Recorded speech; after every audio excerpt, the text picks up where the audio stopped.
Hello everyone, welcome to my channel एजीवे SR. आज हम स्टार्ट करेंगे क्लास 10 का चैप्टर 9 हेरिडिटी एंड इवोल्यूशन। ये इसका फर्स्ट पार्ट होगा। इसके जो 8 चैप्टर है क्लास 10 के वो मैंने सारे करवा रखे हैं। अगर आपने वो वीडियो नहीं देखे तो आप मेरे चैनल पे क्लास 10 के नाम से एक प्लेलिस्ट मिलेगी, वहाँ से आप उन 8 चैप्टर को पढ़ सकते हो। ठीक है, तो आज हम स्टार्ट करेंगे हेरिडिटी क्या होती है, जो क्लास 10 का 9 चैप्टर है।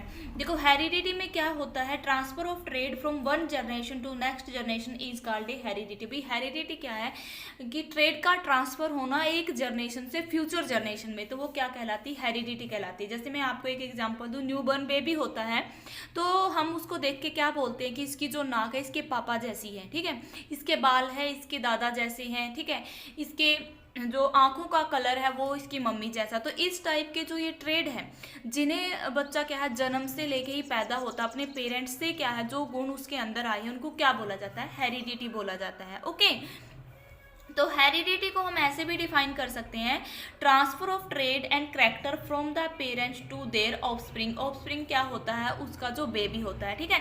तो क्या है, पेरेंट्स के जो ट्रेड या गुण है उनका ट्रांसफर होना उनके बच्चे में, तो वो भी क्या होता है, हेरिडिटी होता है। ठीक है, यहाँ पे क्या ऑफस्प्रिंग क्या होता है, न्यू बॉर्न बेबी या न्यू इंडिविजुअल हम बोलते हैं। जिस जैसे कि हमने रिप्रोडक्शन के चैप्टर में पढ़ा था कि जो रिप्रोडक्शन क्या होती है, कैसी प्रोसेस होती है जिसमें न्यू इंडिविजुअल बनता है। तो ये जो न्यू इंडिविजुअल है, ये जो दो मेथड थे इसके, उनसे बनता है सेक्सुअल रिप्रोडक्शन और एसेक्सुअल रिप्रोडक्शन। सेक्सुअल रिप्रोडक्शन में क्या होता है कि दो पेरेंट्स इन्वॉल्व होते हैं, ठीक है, तब जाके क्या है सेक्सुअल रिलेशनशिप में होते, तब जाके एक नया न्यू इंडिविजुअल बनता है, यानी कि ऑफस्प्रिंग या न्यू बॉर्न बेबी पैदा होता है। एसेक्सुअल रिप्रोडक्शन में ओनली सिंगल पेरेंट से इन्वॉल्व होता है और वो क्या करता है कि न्यू इंडिविजुअल को फॉर्म करता है। ठीक है, तो अब हम देखेंगे कि जो इसका नेक्स्ट टॉपिक है यहाँ पे, accumulation of the variation during reproduction. देखो कि जो वेरिएशन है, कि जो चेंजमेंट आता है, जो रिप्रोडक्शन होती है, न्यू इंडिविजुअल बनता है, कि उसमें कैसे चेंजेस आते हैं। ठीक है, यानी कि जो सेक्सुअल रिप्रोडक्शन है उससे जो न्यू इंडिविजुअल बनता है उसमें वेरिएशन ज़्यादा होती है, या जो एसेक्सुअल रिप्रोडक्शन से न्यू इंडिविजुअल बना है उस न्यू इंडिविजुअल वेरिएशन ज़्यादा होती है। तो यहाँ से भी क्वेश्चन अराइज होता ही होता है। ठीक है, देखो वेरिएशन इन सेक्सुअल रिप्रोडक्शन, तो पहले मैं आपको बताऊंगी कि जो सेक्सुअल रिप्रोडक्शन है उसमें कैसे किस टाइप की वेरिएशन होती है। ठीक है, चेंजेस, वेरिएशन का मतलब होता है चेंजेस होना। ठीक है, maximum number of variation in their offspring. देखो जो सेक्सुअल रिप्रोडक्शन होता है ना, उसके जो ऑफस्प्रिंग है, जो न्यू इंडिविजुअल है, उसमें मैक्सिमम नंबर ऑफ वेरिएशन देखने को मिलती है। क्यों होता है ऐसा, because in sexual reproduction two parents are involve. ठीक है, देखो क्या है कि जो सेक्सुअल रिप्रोडक्शन से न्यू इंडिविजुअल बनता है उसमें जो वेरिएशन है वो ज़्यादा होती है, मैक्सिमम नंबर ऑफ वेरिएशन देखने को मिलती है। ऐसा क्यों होता है, क्योंकि सेक्सुअल रिप्रोडक्शन में टू पेरेंट्स इन्वॉल्व होते हैं। ठीक है, जैसे मैं यहाँ से आपको बताऊँ कि क्या है, इसमें दो पेरेंट्स इन्वॉल्व होते हैं, मेल और एक क्या होता है, फीमेल। ठीक है, इनके जो गैमीट्स हैं, गैमीट यानी कि मेल जर्म सेल और एक क्या है, female germ cell. Male germ cell में हम स्पर्म लेते हैं, ठीक है, और इसमें हम एग लेते हैं। इन दोनों के मिलन से यानी कि फ्यूजन से क्या बनता है, एक न्यू इंडिविजुअल फॉर्म होता है। ठीक है, एक न्यू इंडिविजुअल बनता है। तो अब यहाँ पे देखो क्या है कि डिफरेंट है, स्पर्म और ओवम दोनों गैमेट्स क्या है, डिफरेंट है, इनका फ्यूजन हुआ तब जाके एक न्यू इंडिविजुअल बना। तो देखो यहाँ पे क्या है, डिफरेंट मेल और फीमेल, यानी कि जो पेरेंट्स है वो दोनों अलग है, तो दोनों के गुण क्या आए हैं, न्यू इंडिविजुअल में आए हैं। तो इसीलिए जो नया इंडिविजुअल बनेगा इसमें वेरिएशन ज़्यादा होती है। ठीक है, तो यही रीजन होता है, क्योंकि यहाँ से क्वेश्चन पूछा जाता है भाई कि जो सेक्सुअल रिप्रोडक्शन होता है उसमें जो न्यू इंडिविजुअल बनता है उसमें ज़्यादा वेरिएशन क्यों होती है, क्यों, क्योंकि इसमें क्या है, टू पेरेंट्स इन्वॉल्व होते हैं। Due to this offspring look different from their parents. ठीक है, इसीलिए क्या है कि इससे जो ये न्यू इंडिविजुअल बना है इसको, हाँ, जब जो इसकी लुकिंग होगी यानी जो इसकी लुक होगी वो इनके पेरेंट्स से डिफरेंट होगी। ठीक है, जैसे कि हम देखते हैं कि जो ह्यूमन बींग है उसमें जो न्यू बॉर्न बेबी पैदा होता है, क्या वो सेम टू सेम अपने पापा या मम्मी जैसा होता नहीं होता है, क्योंकि थोड़ा बहुत मिलता जुलता होता है, ये तो है नहीं कि डिटो कॉपी होता है। ठीक है, तो इसीलिए क्या इसमें वेरिएशन ज़्यादा होती है। ठीक है, जैसे कि मदर फादर जब ये सेक्सुअली इंटरकोर्स में होते हैं, रिलेशनशिप में होते हैं, इनके गैमेट्स फ्यूज होकर क्या बनाते हैं कि न्यू इंडिविजुअल को फॉर्म करते हैं। देखो अब मैं आपको बताऊंगी एसेक्सुअल रिप्रोडक्शन से जो न्यू इंडिविजुअल बनता है उसमें वेरिएशन कितनी होती है। ठीक है, some amount of variation produce even during asexual reproduction because only one parents involve. देखो क्या होता है, जो एसेक्सुअल रिप्रोडक्शन होता है उसमें जो न्यू इंडिविजुअल बनता है उनमें क्या होती है, बहुत ही कम वेरिएशन देखने को मिलती है। ऐसा क्यों होता है? जैसे मैं एक एग्जांपल लूँ कि गन्ने का खेत है, वहाँ पे क्या किया गया, जितने भी गन्ने वहाँ पे ग्रो हुए हैं, हम शुगर केन होता है गन्ना, हम देखते हैं कि सारे के सारे गन्ने क्या है, एक जैसे ही दिखते हैं, बहुत ही कम माइनर सा डिफरेंस होता है उनमें, ठीक है। तो क्यों? क्योंकि गन्ने का रिप्रोडक्शन जो होता है वो क्या, एक एसेक्सुअली ही होता है, ठीक है। क्योंकि इसमें क्या होता है कि सिंगल पेरेंट्स इन्वॉल्व होता है, जैसे कि मैंने आपको यह सेक्सुअल रिप्रोडक्शन अच्छे तरीके से समझाया हुआ है, तो आप वहाँ से उस वीडियो को देख सकते हो। ओके, तो देखो, field of sugar cane we find very little variation among the individual plants, ठीक है। जो अलग अलग प्लांट हैं जो शुगर केन के, अगर हम उनको देखते हैं तो उनमें माइनर सा डिफरेंस हमें दिखता है, ठीक है। तो क्या है, यहाँ पे पूछा जाता है कि सेक्सुअल रिप्रोडक्शन और एसेक्सुअल रिप्रोडक्शन से जो न्यू इंडिविजुअल बनता है, भी किन में सबसे ज़्यादा वेरिएशन होती है? तो सेक्सुअल रिप्रोडक्शन का जो न्यू इंडिविजुअल है भी, उसमें वेरिएशन ज़्यादा देखने को मिलती। क्यों? क्योंकि इसमें 2 पेरेंट्स इन्वॉल्व होते हैं, इसमें ओनली सिंगल पेरेंट्स इन्वॉल्व होता है। सिंगल पेरेंट्स इन्वॉल्व होगा तो उसमें तो सारे के सारे वही गुण मिलेंगे, ठीक है। तो इसलिए क्या है, इसमें माइनर सा डिफरेंस ही देखने को मिलता है, ठीक है। तो अब देखो, मैं आपको बताऊंगी कि जैसे हमने हेरिडिटी में जाना था कि transfer of trait from one generation to next generation, तो ये ट्रेड क्या होते हैं, ठीक है। तो देखो, ट्रेड में क्या है, हम ट्रेड को कैसे डिफाइन करेंगे कि ये तो हमने जाना भी, हेरिडिटी क्या होती है, कैसी प्रोसेस होती है जिसमें क्या है, ट्रेड का ट्रांसफर होता है, यानी कि पेरेंट्स से ऑफस्प्रिंग तक, ठीक है। तो the traits are characteristics of an organism that are expressed by the genes और एनवायरमेंट इन्फ्लुएंस। देखो क्या होता है, ट्रेड क्या होते हैं, वो करैक्टर या गुण होते हैं किसी भी ऑर्गेनिज्म से, जो किसके द्वारा, तो जीन के द्वारा बनाए जाते हैं, ठीक है।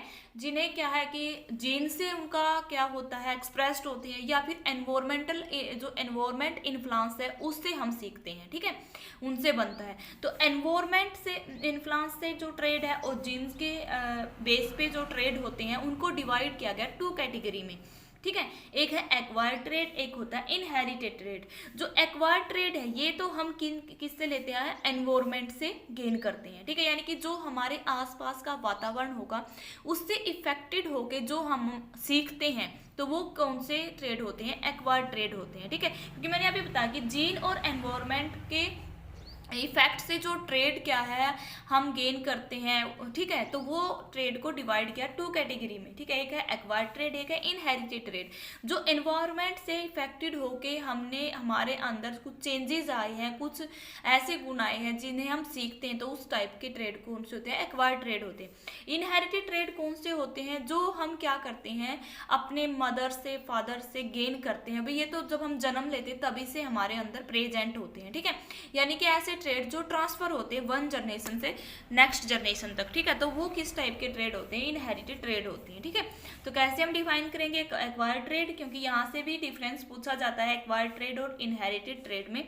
तो जो मैं आपको बताऊंगी, आप अपनी नोटबुक में वीडियो को पॉज करके उतार सकते हो, ठीक है।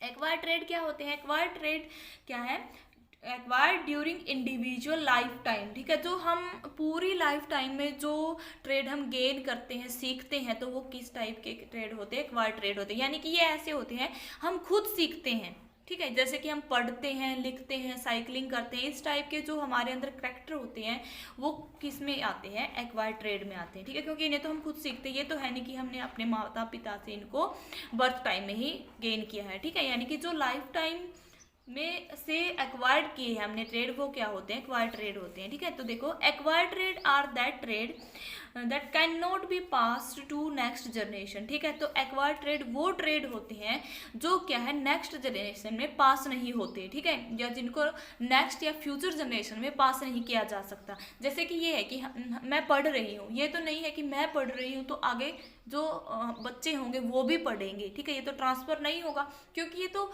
खुद की एबिलिटी होती है, खुद ने अपनी लाइफ में सीखा हुआ ट्रेड होता है, ठीक है। इसीलिए इनको क्या है, नेक्स्ट जनरेशन में ट्रांसफ़र नहीं किया जाता। जैसे example, reading book, loss finger in accident. देखो, इस एग्जाम्पल से आप अच्छे तरीके से समझोगे। जैसे कि एक्सीडेंट हो गया है, ठीक है, किसी का एक्सीडेंट हुआ, उस एक्सीडेंट में उसकी एक जो फिंगर है वो उसका लॉस हो गया, यानी कि वो कट गई। तो ये तो नहीं है कि उसका जो बच्चा पैदा होगा उसकी भी उंगली कटी हुई होगी।